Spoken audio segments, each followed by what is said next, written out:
हिंद दोस्तों। तो दोस्तों आज का टॉपिक है कि कुमार गौरव सर ने अपनी वंदे मातरम सीरीज पार्ट 1 में जितने भी क्वेश्चन कराए हैं तो आज हम उनका ग्रुप डिस्कशन करेंगे, यानी कि मुंह जुबानी याद करने का तरीका सीखेंगे। तो चलिए दोस्तों, आज का पहला क्वेश्चन है कि भारत में आने वाली विदेशी शक्तियों में कौन सा यूरोपियन देश सर्वप्रथम आया था। भारत में आने वाली विदेशी शक्तियों में से कौन सा यूरोपियन देश सर्वप्रथम आया था। तो सर्वप्रथम पुर्तगाल आए थे। सर्वप्रथम कौन सा देश आया था यूरोपियन देश, तो पुर्तगाल आए थे। पुर्तगाल में भी सर्वप्रथम कौन आया था, तो 1498 ईस्वी में समुद्र के सहारे वास्को डी गामा आया था, जो कि कहाँ पर पहुंचा था, वो केरल के कालीकट स्थान पर पहुंचा था। तो सबसे पहले कौन आए थे, पुर्तगाली आए थे। और पुर्तगाल में कौन सा व्यक्ति सर्वप्रथम आया था, तो वास्को डी गामा आया था। किस वर्ष आया, 1498 ईस्वी में आया था। दूसरे नंबर पर कौन आए थे, दूसरे नंबर पर कौन आए थे, तो दूसरे नंबर पर डच आए थे, जिसे हॉलैंड या नीदरलैंड भी बोलते हैं, जिसे हॉलैंड या नीदरलैंड भी बोलते हैं। अगर ये पूछता है कि सबसे अंतिम समय में कौन आए थे, सबसे अंतिम पर कौन आए थे, तो सबसे अंतिम पर फ्रांसीसी लोग आए थे। सबसे पहले कौन आए थे, तो सबसे पहले पुर्तगाल आए थे, दूसरे नंबर पर डच आए थे, और सबसे अंतिम में कौन आए, तो फ्रांसीसी लोग आए। लेकिन सर ने इसी में अपनी तरफ से और क्वेश्चन ऐड किए थे कि पुर्तगाल ने इंडिया को क्या क्या दिया, पुर्तगाली लोगों ने इंडिया को क्या क्या दिया, तो तंबाकू की खेती करना सिखाया। पुर्तगाल ने इंडिया को तंबाकू की खेती करना सिखाया। और पेंटिंग प्रेस किसने दिया, तो पुर्तगाल ने पेंटिंग प्रेस इंडिया को दिया था। और सर ने इसमें एक और क्वेश्चन ऐड किया था कि पुदुचेरी किसका उपनिवेश था। पुदुचेरी किसका उपनिवेश था, तो फ्रांस का उपनिवेश था पुदुचेरी। किसका उपनिवेश था, फ्रांस का उपनिवेश था पुदुचेरी। एक और क्वेश्चन ऐड किया था कि ब्लू वाटर पॉलिसी किसके द्वारा लाई गई थी। ब्लू वाटर पॉलिसी किसके द्वारा लाई गई थी, तो blue water policy Francis de Almeida के द्वारा लाई गई थी, जो कि पुर्तगाली था। किसके द्वारा ब्लू वाटर पॉलिसी लाई गई, तो blue water policy Francis de Almeida के द्वारा लाई गई, जो कि कौन था, एक पुर्तगाली था। तो ये जो सर ने पहला क्वेश्चन बोला था, जिसमें सर ने अपनी तरफ से भी एक दो क्वेश्चन ऐड किए थे। दूसरा क्वेश्चन था कि निम्न में से किस अनुच्छेद के तहत उच्चतम न्यायालय को एक अभिलेख न्यायालय भी कहा जा सकता है। निम्न में से किस अनुच्छेद के तहत उच्चतम न्यायालय को एक अभिलेख न्यायालय भी कहा जा सकता है। तो इसमें सर ने 4 ऑप्शन दिए थे। पहला ऑप्शन था आर्टिकल 129, दूसरा ऑप्शन था आर्टिकल 143, तीसरा ऑप्शन था आर्टिकल 124 और चौथा ऑप्शन था आर्टिकल 143। तो किस आर्टिकल के तहत उच्चतम न्यायालय को एक अभिलेख न्यायालय भी कहा जा सकता है। तो चलिए सारे ऑप्शन को पहले देखते हैं। पहला ऑप्शन है आर्टिकल 129। तो आर्टिकल 129 में कहा गया है कि हम उच्चतम न्यायालय को एक अभिलेख न्यायालय भी कह सकते हैं। उच्चतम न्यायालय को एक अभिलेख न्यायालय भी कह सकते हैं। दूसरा ऑप्शन देखते हैं आर्टिकल 143। तो आर्टिकल 143 में कहा गया है कि प्रेसिडेंट सुप्रीम कोर्ट से सलाह ले सकता है।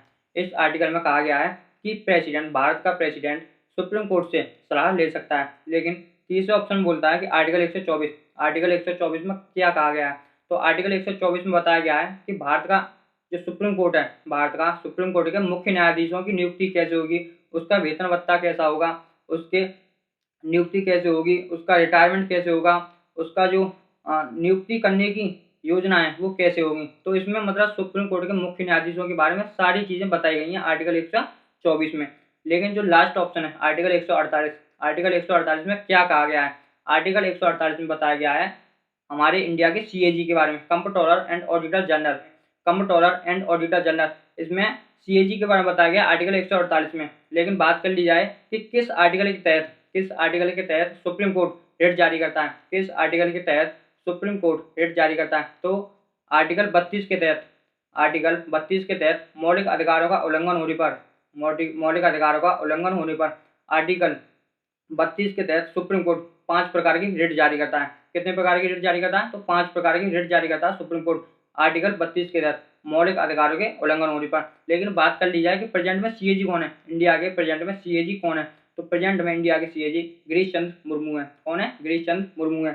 लेकिन बात कर ली जाए कि प्रेजेंट में मुख्य न्यायाधीश कौन है, सुप्रीम कोर्ट के प्रेजेंट में मुख्य न्यायाधीश कौन है, तो वो है एन.वी. रमन्ना, जो कि किस नंबर के हैं, 48वें नंबर के हैं। 49 नंबर के कौन होंगे, 49 नंबर के कौन होंगे, तो वो होंगे उदय उमेश ललित, यूयू ललित।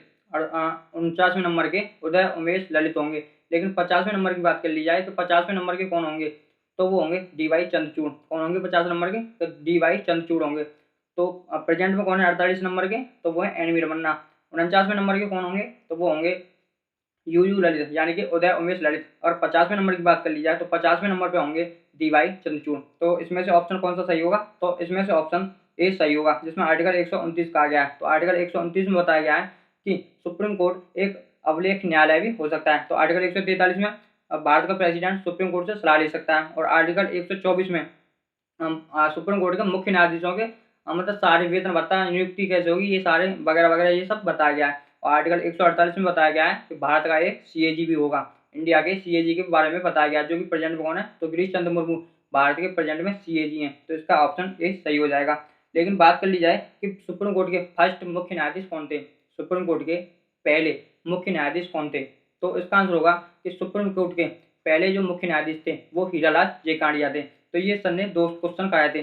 तीसरे क्वेश्चन की तरफ बढ़ते हैं। तीसरा क्वेश्चन था, क्षेत्रीय ग्रामीण बैंक की स्थापना कब की गई थी? क्षेत्रीय ग्रामीण बैंक की स्थापना कब की गई थी? इसमें सर ने 4 ऑप्शन बोले थे।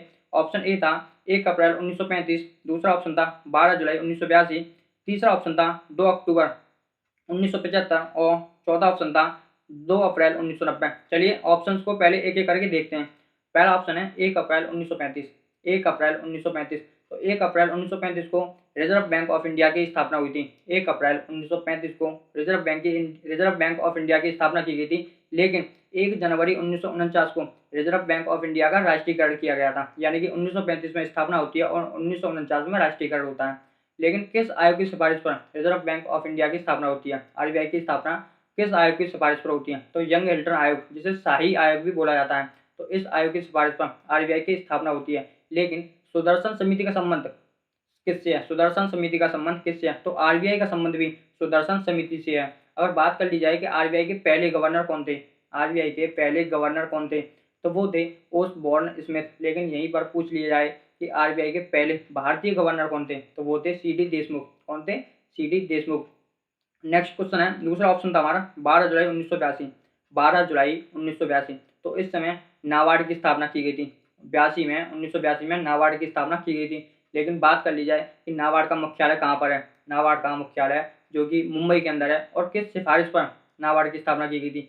12 जुलाई 1982 को नाबार्ड की स्थापना की गई थी। इसका हेडक्वार्टर मुंबई के अंदर है, और इसकी स्थापना जो है शिवरमन समिति की सिफारिश पर की गई थी। शिवरमन समिति की सिफारिश पर इसकी स्थापना की गई थी। लेकिन नाबार्ड के प्रेजेंट में हेड कौन है? नाबार्ड के प्रेजेंट में हेड कौन है? तो इसके प्रेजेंट में हेड गोविंद चिंतालू हैं। कौन है? गोविंद चिंतालू नाबार्ड के प्रेजेंट में हेड है। इसकी स्थापना कब हुई?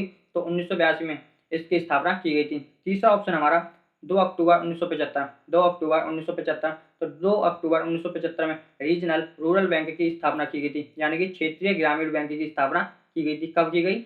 2 अक्टूबर 1975 में क्षेत्रीय ग्रामीण बैंक की स्थापना की गई थी। चौथा ऑप्शन है 2 अक्टूबर 1990। 2 अक्टूबर 1990, तो 2 अक्टूबर 1990 में सिडबी बैंक की स्थापना की गई थी। किस बैंक की स्थापना?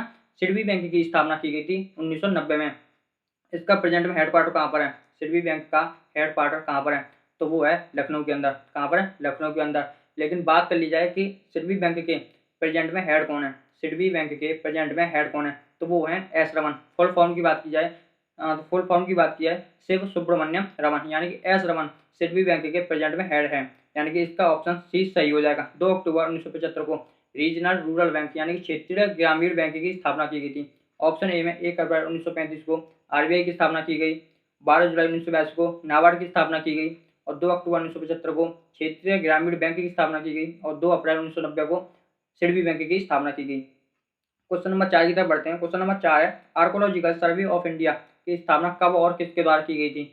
आर्कोलॉजिकल सर्वे ऑफ इंडिया की स्थापना कब और किसके द्वारा की गई थी? तो 1861 में आर्कोलॉजिकल सर्वे ऑफ इंडिया की स्थापना अलेक्जेंडर कलिंगम के द्वारा की गई थी। अलेक्जेंडर कलिंगम के द्वारा 1861 में आर्कोलॉजिकल सर्वे ऑफ इंडिया की स्थापना की गई थी।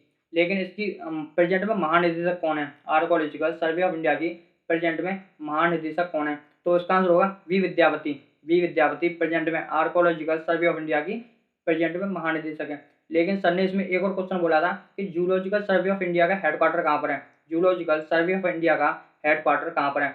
तो वो इसका हेडक्वार्टर है कोलकाता के अंदर। जूलॉजिकल सर्वे ऑफ इंडिया का हेडक्वार्टर कहाँ पर है? तो वो है कोलकाता के अंदर। लेकिन इसकी प्रेजेंट में हेड कौन है? जूलॉजिकल सर्वे ऑफ इंडिया के प्रेजेंट में हेड कौन है? तो वो है धृति बनर्जी, जो कि फर्स्ट महिला अध्यक्ष हैं। तो पूछ लिया जाए कि जूलॉजिकल सर्वे ऑफ इंडिया की फर्स्ट महिला अध्यक्ष कौन है? फर्स्ट महिला अध्यक्ष कौन है? तो वो होंगी धृति बनर्जी। यानी कि जूलॉजिकल सर्वे ऑफ इंडिया की फर्स्ट महिला अध्यक्ष धृति बनर्जी है, और प्रेजेंट में अध्यक्ष धृति बनर्जी है। लेकिन सर ने इसमें एक और क्वेश्चन ऐड किया था कि किस वायसराय के समय विरासत संरक्षण अधिनियम लाया गया? किस वायसराय के समय विरासत संरक्षण अधिनियम लाया गया? तो वो लॉर्ड कर्जन के समय विरासत संरक्षण अधिनियम लाया गया था। क्वेश्चन नंबर 5 की तरफ बढ़ते हैं। क्वेश्चन नंबर 5 है, जंतु जगत का सबसे बड़ा संघ कौन सा है? जंतु जगत का सबसे बड़ा संघ कौन सा है? तो वो है आर्थ्रोपोडा, जंतु जगत का सबसे बड़ा संघ कहलाता है। क्वेश्चन नंबर 6 की बात करें, एक 73वें संविधान संशोधन के द्वारा संविधान में कुल कितने आर्टिकल जोड़े गए? ये सर ने बोला था कि बहुत इंपॉर्टेंट क्वेश्चन है। सर ने बोला था ये बहुत इंपॉर्टेंट क्वेश्चन है कि 73वें संविधान संशोधन के द्वारा कितने आर्टिकल संविधान में जोड़े गए। तो सबसे पहले बात की जाए, 73वां संविधान संशोधन ग्राम पंचायत से संबंधित है। 73वां संविधान संशोधन पंचायत से संबंधित है। इसमें भाग 9 और अनुसूची 11 जोड़ी गई। इसमें भाग 9 और अनुसूची 11 जोड़ी गई। अनुसूची 11 की बात की जाए तो अनुसूची 11 में 29 विषय हैं। अनुसूची 11 में कितने विषय शामिल हैं? तो अनुसूची 11 में 29 विषय शामिल हैं। और 73वें संविधान संशोधन की बात की जाए तो 73वां संविधान संशोधन 1992 का अधिनियम है। ये 73वां संविधान संशोधन किस वर्ष का अधिनियम है? तो ये 1992 का अधिनियम है, लेकिन 24 अप्रैल 1993 से ये संशोधन लागू होता है। 24 अप्रैल 1993 से ये 73वां संविधान संशोधन लागू होता है। इसलिए 24 अप्रैल को पंचायती राज दिवस मनाते हैं। 24 अप्रैल को इसलिए पंचायती राज दिवस मनाते हैं। लेकिन बात की जाए 73वें संविधान संशोधन में कौन सा भाग है? तो भाग 9 है। और कितने आर्टिकल जोड़े गए? तो इसमें आर्टिकल 16 जोड़े गए। कौन कौन से जोड़े गए? तो 243 से 243 ओ तक लगभग 16 आर्टिकल 73वें संविधान संशोधन द्वारा जोड़े गए। तो जान लेते हैं 73वां संविधान संशोधन किस वर्ष का अधिनियम है? 1992 का। लागू कब से होता है? 24 अप्रैल 1993 से लागू होता है। कौन सा भाग है? भाग 9 है और अनुसूची 11 है। अनुसूची 11 में कितने विषय हैं? तो अनुसूची 11 में 29 विषय हैं।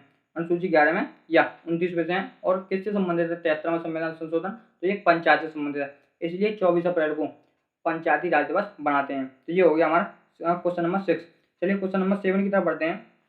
लेकिन क्वेश्चन नंबर 7 से पहले इसमें सर ने एक और क्वेश्चन ऐड किया था कि किस समिति की सिफारिश पर त्रिस्तरीय पंचायती राज व्यवस्था आती है? किस समिति की सिफारिश पर त्रिस्तरीय पंचायती राज व्यवस्था आती है? तो वो आती है बलवंत राय मेहता समिति की सिफारिश पर। बलवंत राय मेहता समिति की सिफारिश पर त्रिस्तरीय पंचायती राज व्यवस्था आती है। लेकिन ये समिति 1957 को भी बन जाती है, लेकिन 2 अक्टूबर 1959 को ये समिति बलवंत राय मेहता समिति 1957 को बन जाती है, लेकिन 2 अक्टूबर 1959 में नागौर राजस्थान से जवाहरलाल नेहरू के द्वारा ये समिति का उद्घाटन या स्थापना की जाती है, ये लागू की जाती है। यानी कि त्रिस्तरीय पंचायती राज व्यवस्था किस समिति की सिफारिश पर लागू होती है? त्रिस्तरीय पंचायती राज व्यवस्था किस समिति की सिफारिश पर लागू होती है? तो बलवंत राय मेहता समिति की सिफारिश पर। किस वर्ष का जो समिति है? 1957 का। लेकिन लागू कब से होती है? तो 2 अक्टूबर 1959 से नागौर राजस्थान से जवाहरलाल नेहरू के द्वारा ये समिति लागू की जाती है। इसमें नेक्स्ट क्वेश्चन और बनता है कि त्रिस्तरीय पंचायत का चुनाव सबसे पहले किस राज्य में किया गया? त्रिस्तरीय पंचायत का चुनाव सबसे पहले किस राज्य में किया गया? तो आंध्र प्रदेश में सबसे पहले ये त्रिस्तरीय पंचायत का चुनाव किया गया था, और आंध्र प्रदेश। लेकिन बात की जाए भाषाई आधार पर बनने वाला पहला राज्य कौन सा था? भाषाई आधार पर बनने वाला पहला राज्य कौन सा था? तो वो भी आंध्र प्रदेश था। तो ये तो हो गया हमारा क्वेश्चन नंबर 6। क्वेश्चन नंबर 7 है, प्रयाग प्रशस्ति का रचयिता कौन है? प्रयाग प्रशस्ति का रचयिता कौन है? तो प्रयाग प्रशस्ति का रचयिता हरसेन है। तो आखिर में हरसेन कौन है? तो समुद्रगुप्त के दरबारी कवि का नाम हरसेन था। समुद्रगुप्त के दरबारी कवि का नाम हरसेन था, जिसके रचयिता जिन्होंने किसकी रचयिता किया? तो प्रयाग प्रशस्ति का रचयिता हरसेन है। लेकिन बात की जाए समुद्रगुप्त की, तो आखिर में समुद्रगुप्त कौन है? तो गुप्त वंश के सबसे खतरनाक शासक का नाम समुद्रगुप्त है। और समुद्रगुप्त को किस नाम से जाना जाता है? तो भारत का नेपोलियन समुद्रगुप्त को कहते हैं। आखिर में भारत का नेपोलियन समुद्रगुप्त को क्यों कहते हैं? क्योंकि इसने दक्षिण भारत पर इसने संपूर्ण दक्षिण भारत पर अपना अधिकार कर लिया था, इसलिए इसे भारत का नेपोलियन भी कहा जाता है। और बात की जाए समुद्रगुप्त के पिताजी का नाम क्या था? समुद्रगुप्त के पिता का नाम क्या था? तो उनके पिता का नाम था चंद्रगुप्त प्रथम। इनके पिताजी का नाम था चंद्रगुप्त प्रथम, जिसने गुप्त वंश की नींव डाली थी। किसने गुप्त वंश की नींव डाली? तो चंद्रगुप्त प्रथम ने डाली। चंद्रगुप्त प्रथम कौन थे? तो समुद्रगुप्त के पिता का नाम चंद्रगुप्त, समुद्रगुप्त के पिता का नाम चंद्रगुप्त प्रथम था। नेक्स्ट क्वेश्चन है कि कलहड़ किसके रचयिता हैं? कलहड़ किसके रचयिता हैं? तो राज तरंगड़ी के रचयिता। कलहड़ किसके रचयिता हैं? तो राज तरंगड़ी के रचयिता हैं कलहड़। नेक्स्ट क्वेश्चन है, हर्षवर्धन के दरबार में कौन कवि थे? हर्षवर्धन के दरबार में कौन कवि थे जिसके द्वारा कादम्बरी को लिखा गया? हर्षवर्धन के दरबार में कौन कवि थे जिसके द्वारा कादम्बरी को लिखा गया? तो आंसर होगा बाणभट्ट। हर्षवर्धन के दरबार में दरबारी कवि का नाम बाणभट्ट था, जिसके द्वारा कादम्बरी लिखी गई। तो क्वेश्चन नंबर 8 है, सिराजुद्दौला किस युद्ध में अंग्रेजों से पराजित हुआ? सिराजुद्दौला किस युद्ध में अंग्रेजों से पराजित हुआ था? तो इसमें 4 ऑप्शन है। ऑप्शन 1 है प्लासी का युद्ध, ऑप्शन 2 है बक्सर का युद्ध, या ऑप्शन सी है त्रायन का फर्स्ट युद्ध, या ऑप्शन डी है त्रायन का सेकंड युद्ध। चलिए अब बारी बारी से हम 4 ऑप्शन को टेक आउट करते हैं। तो पहला ऑप्शन है प्लासी का युद्ध। सबसे पहले तो ये जान लो कि प्लासी का युद्ध कब और किसके द्वारा लड़ा गया था, आखिर में क्यों लड़ा गया, प्लासी का युद्ध क्यों लड़ा गया था। तो सबसे पहले जान लो 23 जून 1757 को प्लासी का युद्ध लड़ा गया था। 23 जून 1757 को प्लासी का युद्ध लड़ा गया था। अब चलिए जानते हैं कि ये प्लासी का युद्ध आखिर में क्यों लड़ा, इसकी वजह क्या थी या इसकी जड़ क्या थी। सबसे पहले हमें जानना होगा फोर्ट विलियम का किला, जो कि कलकत्ता में निर्मित एक दुर्ग का नाम है। फोर्ट विलियम का किला जो कि कलकत्ता में निर्मित एक दुर्ग का नाम है। तो फोर्ट विलियम का किला किसने बनवाया? तो अंग्रेजों के द्वारा। वहाँ के राजा, बंगाल में उस समय राजा था विलियम, तो उसी के नाम पर फोर्ट विलियम का किला बनवाया जा रहा था। लेकिन उस समय बंगाल का नवाब कौन था? तो उस समय बंगाल का नवाब सिराजुद्दौला था। बंगाल का नवाब सिराजुद्दौला था।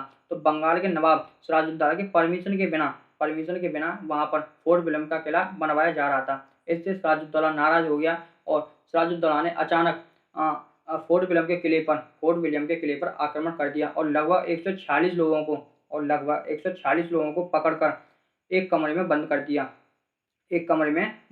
लेकिन उस 146 लोगों में से एक इतिहासकार भी उस समय मौजूद था, जिसका नाम था हॉर्नवेल। उस समय एक इतिहासकार भी मौजूद था, जिसे सिराजुद्दौला ने पकड़कर एक कमरे में बंद कर दिया। यानी कि एक कमरे में 146 लोगों को कूच कर भर दिया, जिसमें से 123 लोगों की मृत्यु हो गई। लेकिन जब दरवाजा खुला तो देखा गया 123 लोगों की उस समय मृत्यु हो गई, लगभग मात्र 23 लोग ही जिंदा बचे थे। उसमें से इतिहासकार भी जिंदा था। तो इतिहासकार जैसे ही जिंदा बचा तो वो वहां से भागकर लंदन पहुंच गया और लंदन के राजा को वहां पर सारी बात बता दी कि ऐसे ऐसे वहां पर हुआ था। तो लंदन के राजा ने रॉबर्ट क्लाइव को मद्रास से हटाकर, रॉबर्ट क्लाइव उस समय मद्रास में कार्यरत था, वहां से हटाकर रॉबर्ट क्लाइव को बंगाल भेज दिया गया। तो रॉबर्ट क्लाइव इससे पहले कहाँ था? तो मद्रास में था। तो अब कहाँ भेजा गया? तो बंगाल में भेजा गया। तो वहां पर लंदन के राजा ने रॉबर्ट क्लाइव को मद्रास से हटाकर बंगाल भेज दिया और वहां पर बंगाल में जाकर रॉबर्ट क्लाइव ने देखा कि सिराजुद्दौला पर बहुत बड़ी सेना थी। तो इस समय वो उससे डायरेक्ट लड़ नहीं सकता था, इसलिए रॉबर्ट क्लाइव ने सिराजुद्दौला के सेनापति मीर जाफर को अपनी तरफ मिला लिया। तो किसने मिला लिया? रॉबर्ट क्लाइव ने सिराजुद्दौला के सेनापति मीर जाफर को अपनी तरफ मिला लिया और प्लासी का युद्ध छेड़ दिया। फिर अंग्रेजों ने प्लासी का युद्ध छेड़ दिया। तो प्लासी का युद्ध किस किस के बीच लड़ा गया? तो सिराजुद्दौला और अंग्रेजों के बीच, यानी कि अंग्रेजों का नेतृत्व कौन कर रहा था उस समय? तो रॉबर्ट क्लाइव कर रहा था। सिराजुद्दौला और अंग्रेजों के बीच प्लासी का युद्ध 23 जून 1757 ईस्वी को लड़ा गया, जिसमें सिराजुद्दौला की मृत्यु हो गई, यानी कि हार हुई, और अंग्रेजों की विजय हुई। किसके कारण? क्योंकि उस समय सिराजुद्दौला का सेनापति मीर जाफर अंग्रेजों से मिल गया था, इसलिए सिराजुद्दौला की मृत्यु हुई। तो फिर अंग्रेजों ने मीर जाफर को वहाँ का बंगाल का नवाब किसे बना दिया? तो मीर जाफर को बना दिया। बहुत सारी शर्तों के आधार पर मीर जाफर को वहाँ का शासक बना दिया गया, बंगाल का नवाब बने। और उस समय बंगाल में कौन हुआ करते थे? नवाब हुआ करते थे। तो बंगाल का नवाब अब कौन बन गया? तो मीर जाफर बन गया। बहुत सारी शर्तों के आधार पर कि कैसे कैसे अंग्रेजों को उसे टैक्स देना, कितना पैसा देना, ये सारी चीज़ें कौन डिसाइड करते थे? अंग्रेज डिसाइड करते थे। लेकिन उस समय बंगाल का नवाब कौन था? तो मीर जाफर था। लेकिन बाद में क्या हुआ कि मीर जाफर अंग्रेजों को पैसा देने में आनाकानी करने लगा। इसे देखकर अंग्रेजों ने मीर जाफर को हटाकर मीर कासिम को बंगाल का नवाब बना दिया। किसे बना दिया? तो मीर कासिम को वहाँ का नवाब बना दिया। पहले कौन था? सिराजुद्दौला, लेकिन फिर कौन था? मीर जाफर, और फिर बना दिया मीर कासिम को। लेकिन मीर कासिम ने बनते ही वह अंग्रेजों के खिलाफ षड्यंत्र रचने लगा और उसने अपनी राजधानी बिहार के मंगेर में ला दी। इसे देखकर अंग्रेजों ने कहा तो ये तो मीर जाफर से भी मतलब खतरनाक आदमी निकला। तो उन्होंने फिर क्या किया? पुनः दोबारा से मीर जाफर को बंगाल का नवाब बना दिया। किससे बना दिया? तो मीर जाफर को पुनः दोबारा से बंगाल का नवाब बना दिया। लेकिन इसे देखकर मीर कासिम ने तो पहले कौन था? सिराजुद्दौला, फिर मीर जाफर, और फिर आया मीर कासिम। तो लेकिन अब मीर कासिम ने इसे देखकर कि मुझे तो बंगाल के नवाब के पद से हटा दिया, तो इसने बक्सर का युद्ध छेड़ दिया। 1764 ईस्वी में छेड़ दिया। लेकिन इस समय अंग्रेजों के खिलाफ से सेना का नेतृत्व कौन कर रहा था और जो मीर कासिम के साथ कौन कौन था? चलिए देखते हैं। तो अंग्रेजों की जो सेना का नेतृत्व कर रहा था वो हेक्टर मुनरो था। कौन था? तो अंग्रेजों की सेना का नेतृत्व हेक्टर मुनरो कर रहा था। लेकिन जो मीर कासिम के साथ साथ लोग थे, नंबर 1 पे आते हैं दिल्ली का शासक था। एक नंबर 1 पे आते हैं दिल्ली का शासक उस समय शाह आलम द्वितीय था, शाह आलम द्वितीय, और लखनऊ का शासक शुजा उद दौला था, सिराजुद्दौला नहीं शुजा उद दौला। तो दिल्ली का शासक था शाह आलम द्वितीय, लखनऊ का शासक था शुजा उद दौला, और मीर कासिम था। तो ये एक तरफ 3 लोग थे, एक तरफ अंग्रेजी की सेना था जिसका नेतृत्व हेक्टर मुनरो कर रहा था। लेकिन इस युद्ध में भी अंग्रेजों की विजय हुई और शाह आलम द्वितीय और शुजा उद दौला और मीर कासिम की पराजय हुई। तो इसमें बक्सर का युद्ध कौन जीत गया? तो अंग्रेज जीत गए। प्लासी का युद्ध कौन जीत गया? तो भी अंग्रेज जीत गए। लेकिन बक्सर के युद्ध के बाद एक संधि की जाती है जिसका नाम था इलाहाबाद की संधि, जो कि 1765 ईस्वी में होती है।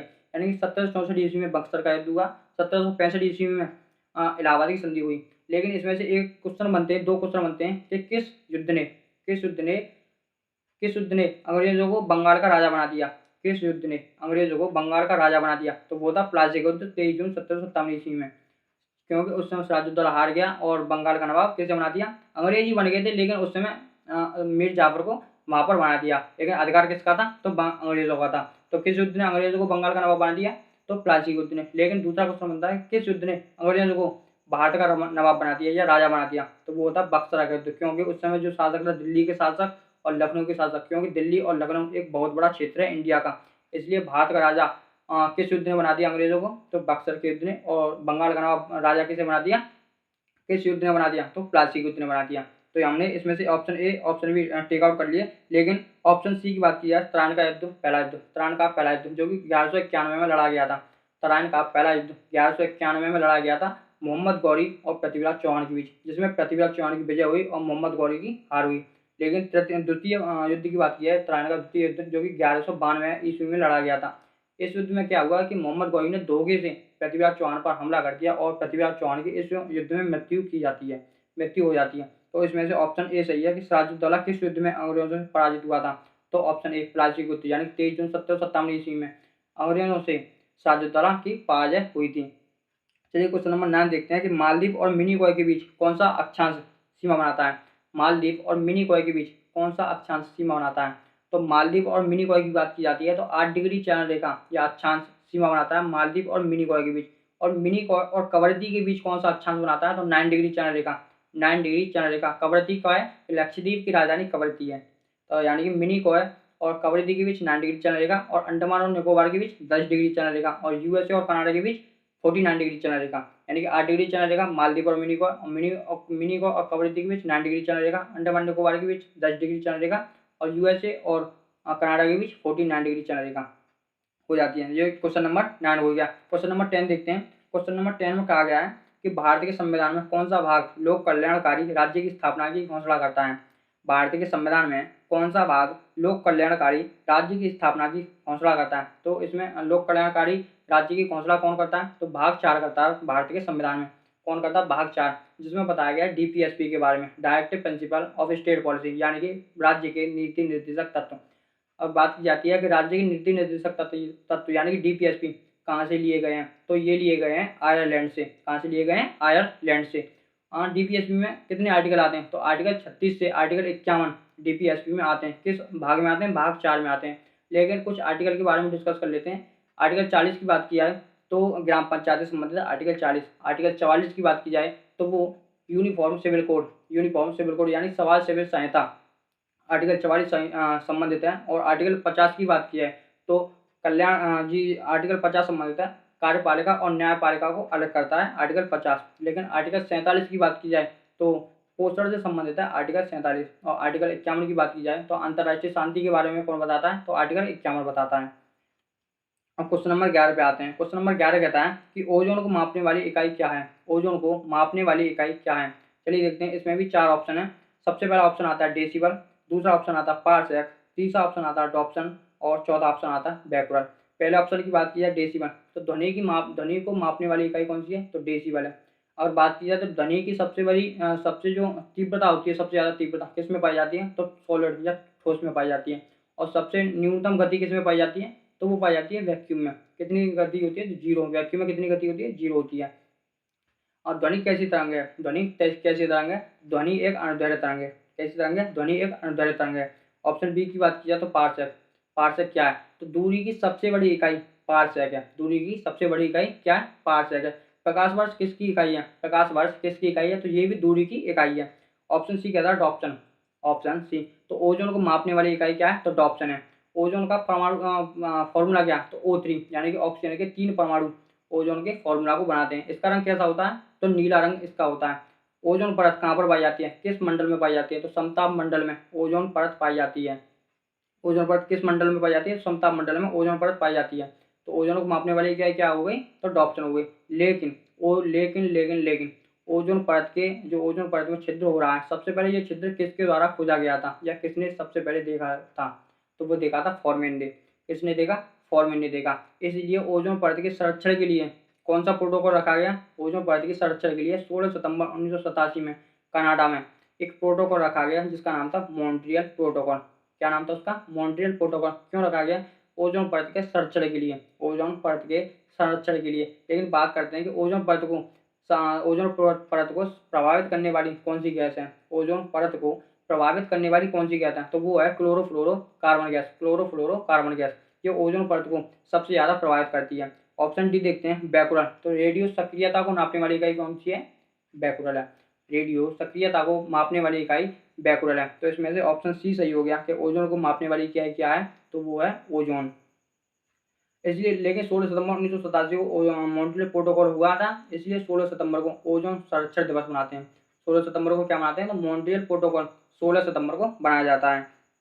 क्वेश्चन नंबर 11 हो गया। अब क्वेश्चन नंबर 12 देखते हैं। क्वेश्चन नंबर 12 है कि निम्न में से किस पुस्तक के लेखक मौलाना अबुल कलाम आजाद हैं?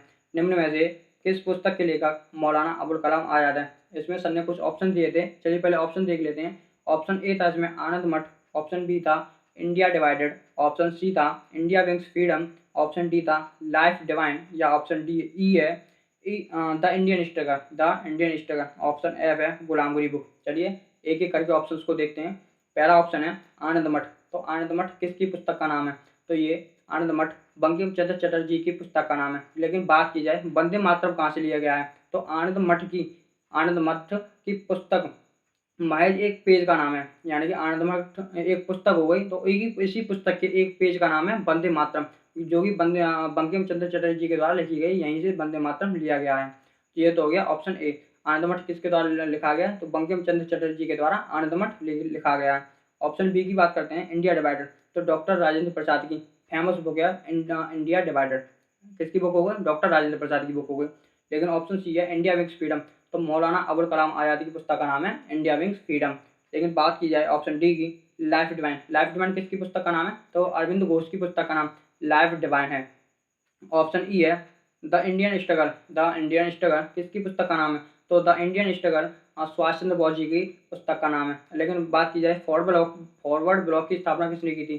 फॉरवर्ड ब्लॉक की स्थापना भी सुभाष चंद्र जी के द्वारा की गई थी। इन्हीं के जन्म दिवस पर, यानी कि 23 जनवरी को पराक्रम दिवस बनाते हैं। और हरिपुरा अधिवेशन की अध्यक्षता किसने की थी? हरिपुरा अधिवेशन की अध्यक्षता किसने की थी? तो वो भी सुभाष चंद्र बोस जी के द्वारा की गई थी। कब की गई थी? 1938 में हरिपुरा अधिवेशन की अध्यक्षता की गई थी। और लास्ट ऑप्शन है गुलामगिरी बुक। किसकी बुक का नाम है गुलामगिरी बुक? तो महात्मा ज्योतिबा फुले की बुक का नाम है गुलामगिरी बुक। महात्मा ज्योतिबा फुले के द्वारा किस समाज की स्थापना महाराष्ट्र में की गई थी? महात्मा ज्योतिबा फुले के द्वारा किस समाज की स्थापना महाराष्ट्र में की गई थी? तो उस समाज का नाम था सत्यशोधक समाज। सत्यशोधक समाज की स्थापना महाराष्ट्र में ज्योतिबा फुले द्वारा की गई थी। लेकिन इस क्वेश्चन नंबर 12 का जो ऑप्शन सही होगा वो ऑप्शन सी होगा, यानी मौलाना अबुल कलाम आजाद की पुस्तक का नाम है India wings freedom. Maulana Abul Kalam Azad की पुस्तक का नाम है इंडिया विंग्स फ्रीडम। चलिए क्वेश्चन नंबर 13 देखते हैं। क्वेश्चन नंबर 13 कहता है किस विटामिन की कमी से बंध्यता यानी कि स्टेरिलिटी उत्पन्न होती है? किस विटामिन की कमी से स्टेरिलिटी यानी कि बंध्यता उत्पन्न होती है? तो वो विटामिन है विटामिन ई की कमी से बंध्यता रोग उत्पन्न हो जाता है। बंध्यता बोलते हैं, यानी कि बाजपन, स्टेरिलिटी। विटामिन ई की बात करते हैं तो विटामिन ई का जो रासायनिक नाम है टोकोफेरॉल। इसी की कमी से बंध्यता रोग होता है। लेकिन सर ने बोला था कि कौन कौन सी विटामिन जल में घुलनशील है? सर ने बोला था कि कौन सी विटामिन जल में घुलनशील है? तो वो है विटामिन बी और सी। ये दो विटामिन जल में घुलनशील हैं। और विटामिन ए, डी, ई, के ये सारी विटामिन जो है हमारी वसा में घुलनशील है। लेकिन विटामिन ए की बात करते हैं तो विटामिन ए का रासायनिक नाम रतौंधी है। विटामिन ए का रासायनिक नाम जो है वो है रेटिनॉल। विटामिन ए की रासायनिक नाम है रेटिनॉल। लेकिन इसकी कमी से रतौंधी रोग होता है।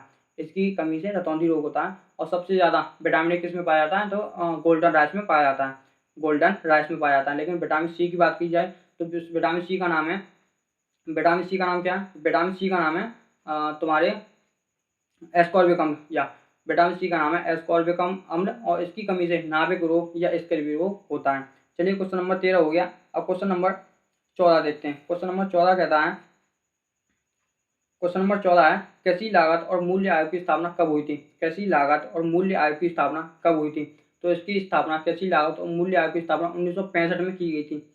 क्यों की गई थी? क्योंकि फसलों का एमएसपी डिसाइड करने के लिए कृषि लागत और मूल्य आयोग की स्थापना की गई थी। एमएसपी की फुल फॉर्म की बात की जाए तो मिनिमम सपोर्ट प्राइस, यानी कि कृषि लागत और मूल्य आयोग की स्थापना 1965 में फसलों का एमएसपी डिसाइड करने के लिए जो कृषि लागत और मूल्य आयोग की स्थापना की गई थी। लेकिन बात की जाए कि प्रेजेंट में कृषि लागत और मूल्य आयोग के प्रेजेंट में हेड कौन है? प्रेजेंट में कृषि लागत और मूल्य आयोग के प्रेजेंट में हेड कौन है? तो वो है विजय पॉल। विजय पॉल कौन है? तो प्रेजेंट में कृषि लागत और मूल्य आयोग के प्रेजेंट में हेड है। इसकी स्थापना कभी की गई थी मूल्य आयोग और कृषि आयोग की? 1965 में। क्यों की गई थी? फसलों का एमएसपी डिसाइड करने के लिए। लेकिन बात करते हैं, सर ने इसमें 2 क्वेश्चन और कराए थे कि एमएसपी, मिनिमम सपोर्ट प्राइस, किस समिति की स्थापना एमएसपी के लिए किस समिति की स्थापना की गई थी? एमएसपी के लिए किस समिति की स्थापना की गई थी? तो वो था स्वामीनाथन समिति की स्थापना की गई थी एमएसपी के लिए। लेकिन सर ने एक और क्वेश्चन बोला था कि किसानों की आय को दोगुना करने के लिए, यानी कि किसानों की आय को दोगुना करने के लिए किस समिति की स्थापना की गई? तो वो थी अशोक दलवाई समिति की स्थापना की गई थी किसानों की आय को दोगुना करने के लिए। क्वेश्चन नंबर 15 देखते हैं। क्वेश्चन नंबर 15 है, व्यापक सिद्धांत के अनुसार विलय किया गया पहला राज्य कौन सा था? व्यापक सिद्धांत के अनुसार विलय किया गया पहला राज्य कौन सा था? तो आंसर हो जाएगा सतारा राज्य था, जो व्यापक सिद्धांत के आधार पर विलय किया गया पहला राज्य था। लेकिन सर ने इसमें 4-5 और क्वेश्चन और अपनी तरफ से ऐड किए थे, जो थे डॉक्ट्राइन ऑफ लैप्स किस वायसराय के समय आया था? डॉक्ट्राइन ऑफ लैप्स किस वायसराय के समय आया था? तो वो आया था लॉर्ड डलहौजी के समय। किसके समय आया था डॉक्ट्राइन ऑफ लैप्स? तो लॉर्ड डलहौजी के समय। और इसमें नेक्स्ट क्वेश्चन है कि झांसी को किस आधार पर मिलाया गया था? झांसी को किस आधार पर मिलाया गया था? तो झांसी को गोद निषेध प्रथा के आधार पर मिलाया गया था। लेकिन पंजाब को किस आधार पर मिलाया गया था? तो पंजाब को कुशासन के आधार पर मिलाया गया था। किस आधार पर? कुशासन के आधार पर पंजाब को मिलाया गया था। लेकिन सर ने इसमें एक और क्वेश्चन ऐड किया था कि सहायक संधि प्रणाली कौन सा वायसराय लेकर आया था? सहायक संधि प्रणाली कौन सा वायसराय लेकर आया था? तो लॉर्ड वेलेजरी सहायक संधि प्रणाली लेकर आया था। लेकिन सबसे इसमें इंपोर्टेंट क्वेश्चन बनता है कि सहायक संधि प्रणाली पर ऐसी कौन सी रियासत थी जिसने सबसे पहले सहायक संधि पर अपने साइन किए थे या हस्ताक्षर किए थे? तो वो थी हैदराबाद। हैदराबाद ऐसी पहली रियासत थी जिसने सहायक संधि प्रणाली पर सबसे पहले साइन किए थे। लेकिन बात करते हैं कि हैदराबाद को भारत में किस ऑपरेशन के तहत मिलाया गया? हैदराबाद रियासत को भारत में किस ऑपरेशन के तहत मिलाया गया? तो वो था ऑपरेशन पोलो, जो कि 1984 में चलाया गया था। 1984 में चलाया गया था। चलिए क्वेश्चन नंबर 16 देखते हैं। क्वेश्चन नंबर 16 है, भारत पेट्रोलियम संस्थान कहाँ पर स्थित है? भारत पेट्रोलियम संस्थान कहाँ पर स्थित है? भारत पेट्रोलियम संस्थान कहाँ पर स्थित है? तो इसका आंसर हो जाएगा देहरादून में भारत पेट्रोलियम संस्थान स्थित है। लेकिन देहरादून से एक इंपॉर्टेंट क्वेश्चन बनता है कि इंडियन फॉरेस्ट सर्वे रिपोर्ट कहाँ से आती है? इंडियन फॉरेस्ट सर्वे रिपोर्ट कहाँ से आती है और किस वर्ष से लागू हुई थी? तो Indian forest survey report Dehradun से आती है, जो कि सर्वप्रथम 1987 से लागू हुई थी।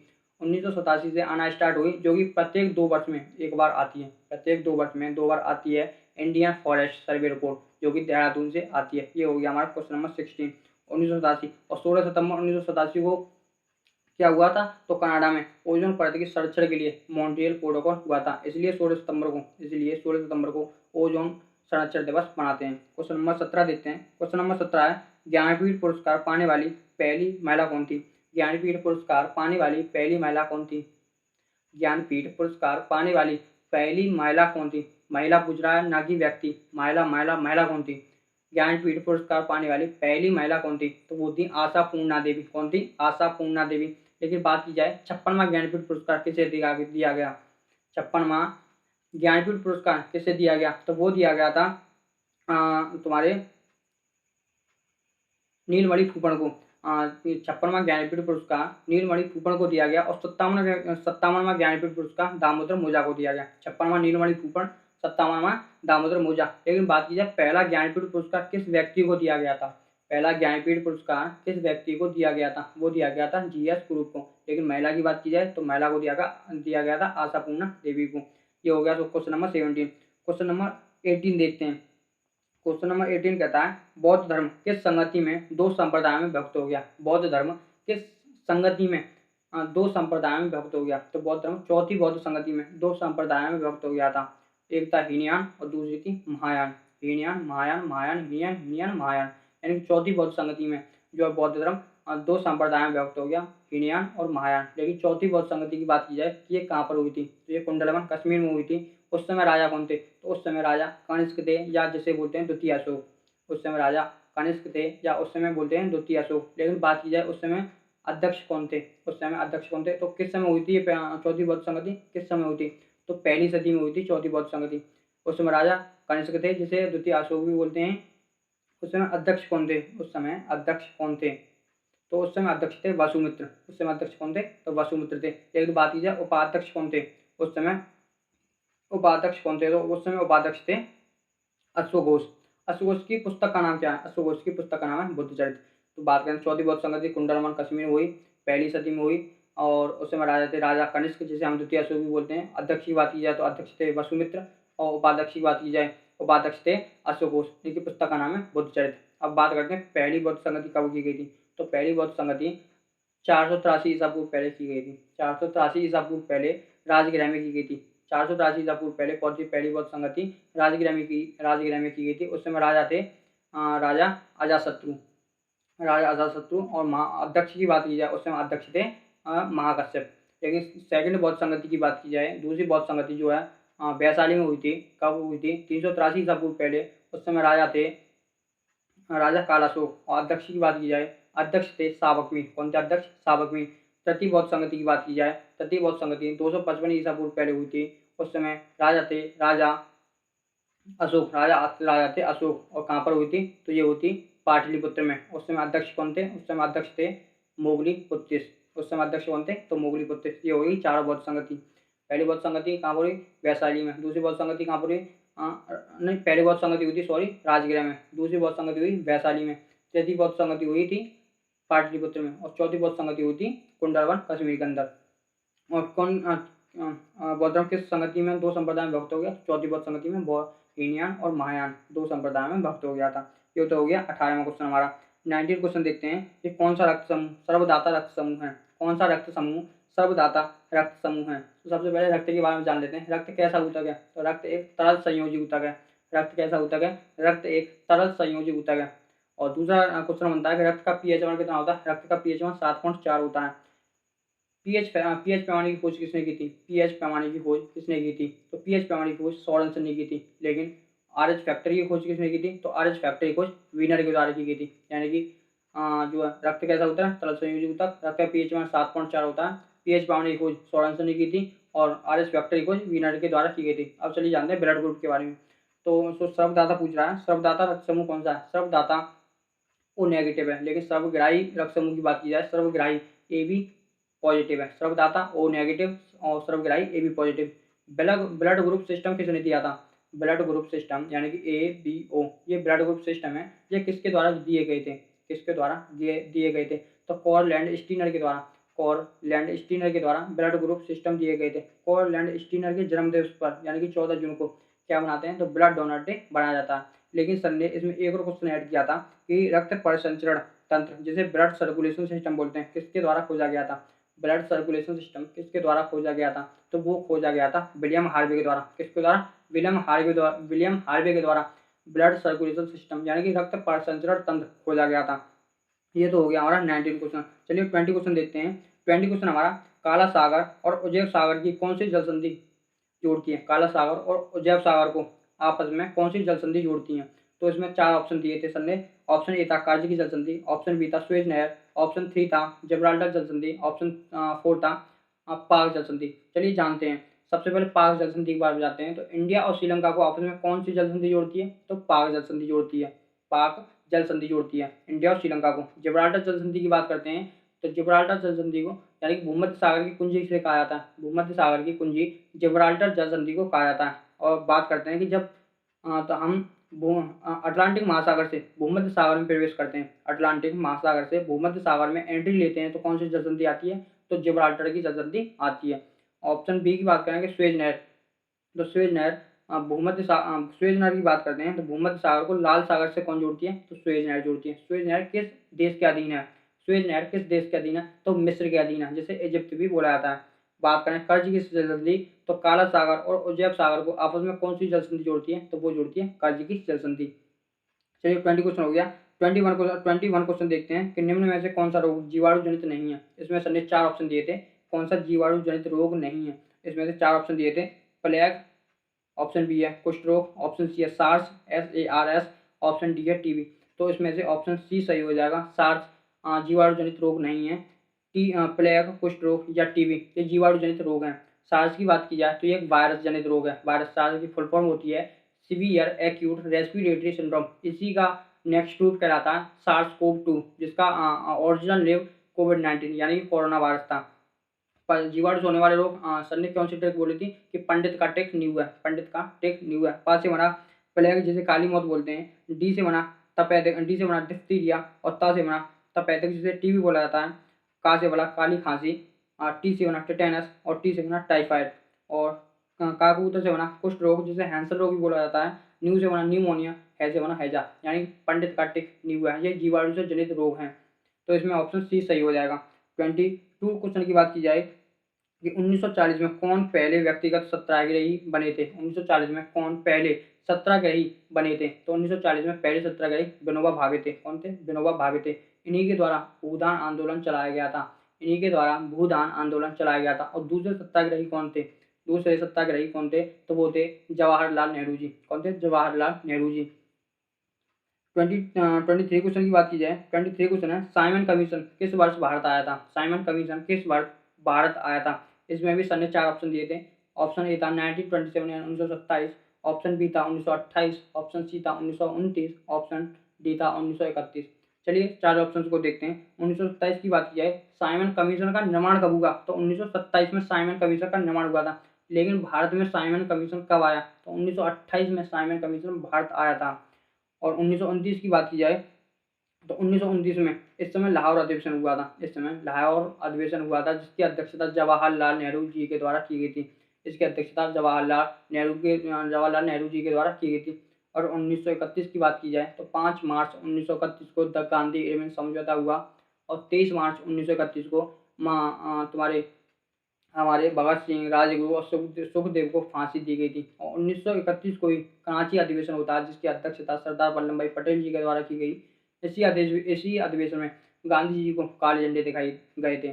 किस अधिवेशन में? ये पूछता है कि किस अधिवेशन में गांधी जी को काले झंडे दिखाए गए थे? तो कराची अधिवेशन में 1931 में। लेकिन इसमें पूछ रहा है कि साइमन कमीशन किस वर्ष भारत आया था? तो 1928 में साइमन कमीशन भारत आया था। ऑप्शन सी इसमें सही हो जाएगा, ऑप्शन सी इसमें सही हो जाएगा। तो ये क्वेश्चन नंबर 23 हो गया। क्वेश्चन नंबर 24 देखते हैं। 24 क्वेश्चन है ओलेरीकल्चर क्या है? ओलेरीकल्चर क्या है? तो ओलेरीकल्चर ये सब्जियों से संबंधित है, सब्जियों की खेती से संबंधित है ओलेरीकल्चर। अगर पूछी जाए कि सब्जियों का उत्पादन सबसे ज़्यादा किस राज्य में होता है? तो वो यूपी में होता है। दूसरा क्वेश्चन है सेरीकल्चर, सेरीकल्चर क्या है? तो सेरीकल्चर रेशम कीट पालन से सेरीकल्चर संबंधित है। और वर्मी कल्चर क्या है? तो वर्मी कल्चर है केंचुआ, केंचुआ की खेती से वर्मी कल्चर संबंधित है। बीटी कल्चर क्या है? बीटी कल्चर क्या है? तो अंगूर की खेती को बीटी कल्चर कहा जाता है। लेकिन पीसी कल्चर क्या है? तो मछली से संबंधित है पीसी कल्चर। ये हो गया हमारा 24 क्वेश्चन। 25 क्वेश्चन देखते हैं कि लानोज घास के मैदान कहाँ पर स्थित है? लानोज घास के मैदान कहाँ पर स्थित है? तो लानोज घास के मैदान वेनेजुला में स्थित है। वेनेजुला की राजधानी की बात की जाए तो कराकस इसकी राजधानी है। वेनेजुला में एक इम्पोर्टेंट वाटरफॉल है, यानी विश्व का सबसे ऊंचा वाटरफॉल कहाँ पर स्थित है? तो वह वेनेजुला में। कौन सा है? Angela waterfall, Angela waterfall. Next है पंपास घास के मैदान कहाँ पर स्थित है? पंपास घास के मैदान अर्जेंटीना में पाए जाते हैं। और डाउन्स घास के मैदान जो है ऑस्ट्रेलिया में पाए जाते हैं। और इसमें वेल्स घास के मैदान कहाँ पर पाए जाते हैं? वेल्स घास के मैदान साउथ अफ्रीका में पाए जाते हैं। कहाँ पर? साउथ अफ्रीका में पाए जाते हैं। पुछताछ घास के मैदान कहाँ पर पाए जाते हैं? पुछताछ घास के मैदान कहाँ पर पाए जाते हैं? तो ये हंगरी में पुछताछ घास के मैदान पाए जाते हैं। यानी कि बात की जाए लानूस घास के मैदान तुम्हारे पाए जाते हैं वेनेजुला में। पुछताछ घास के मैदान नहीं, लानूस घास के मैदान वेनेजुला में, पंपास घास के मैदान अर्जेंटीना में, डाउन्स घास के मैदान ऑस्ट्रेलिया में, और तुम्हारे वेल्स घास के मैदान साउथ अफ्रीका में, और पुस्तास घास के मैदान हंगरी में पाए जाते हैं। ये तो क्वेश्चन नंबर 25 हो गया। क्वेश्चन नंबर 26 देखते हैं कि एलपीजी और सीएनजी का प्रमुख घटक कौन सा है। एलपीजी और सीएनजी का प्रमुख घटक कौन सा है। एलपीजी की बात करें तो बीपी यानी कि ब्यूटेन और प्रोपेन एलपीजी के मुख्य घटक हैं। सीएनजी की बात की जाए तो सीएनजी का मुख्य घटक है मीथेन CH4, जिसे मार्स गैस भी बोला जाता है। कौन सी गैस? Marsh gas. तो मार्स गैस सबसे ज़्यादा कहाँ पर मिलती है? तो ये बहुत जगह मिलती है, जैसे कोयले खानों में मार्स गैस की मिलती है, धान के खेतों में मार्स गैस की मिलती है, पशु जो जुगाली करते हैं वहाँ पर मार्स गैस मिलती है, पराली जो जलाई जाती है वहाँ पर मार्स गैस मिलती है। नेक्स्ट क्वेश्चन 27 क्वेश्चन हमारा, बुकर पुरस्कार जीतने वाली पहली भारतीय महिला कौन है। बुकर पुरस्कार जीतने वाली पहली भारतीय महिला, पहली भारतीय महिला कौन है? बुकर पुरस्कार जीतने वाली अरुंधति रॉय। अरुंधति रॉय बुकर पुरस्कार जीतने वाली पहली भारतीय महिला है। लेकिन बात की जाए प्रेजेंट में अंतर्राष्ट्रीय बुकर पुरस्कार किसने जीता है? तो गीतांजलि सिंह ने प्रेजेंट में अंतर्राष्ट्रीय बुकर पुरस्कार जीता। किसके लिए? टॉम ऑफ सेंड के लिए, यानी कि रेत की समाधि के लिए। इसका इंग्लिश वर्जन किसने किया? तो डेजी रॉकवेल के द्वारा इसका अंग्रेजी वर्जन किया गया।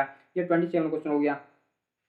28 क्वेश्चन हमारा कि भारत में कुल कितने शास्त्रीय नृत्य और भाषाएं हैं। भारत में कुल कितने शास्त्रीय नृत्य और भाषाएं हैं। तो भारत में कुल शास्त्रीय डांस की बात की जाए तो 8 क्लासिकल डांस हैं, और क्लासिकल लैंग्वेज की बात की जाए तो क्लासिकल लैंग्वेज 6 हैं। तो आई होप दोस्तों वीडियो आपको अच्छा लगा होगा। इसका रिवीजन हमने कुमार गौरव सर ने जितने वंदे मातरम सीरीज फर्स्ट में जितने भी क्वेश्चन कराए थे वो सारे हमने डिस्कस कर लिए। 1-2 क्वेश्चन रह गए और उनको मैं लिख नहीं पाया, लेकिन अगली क्लास में अगले पार्ट में जो वंदे मातरम सीरीज का पार्ट 2 आएगा उसमें मैं उनको कवर करूँगा। सर ने पार्ट 10 कराया था, लेकिन हमारे पार्ट 15 आ सकते हैं या पार्ट 20 आ सकते हैं, क्योंकि वीडियो ज़्यादा लंबी हो जाएगी। तो आई होप वीडियो आपको अच्छा लगा होगा, लेकिन आपको एक काम जरूर करना है कि वीडियो में फीडबैक आपको जरूर देकर जाना है। चलिए मिलते हैं नेक्स्ट पार्ट में, जब तक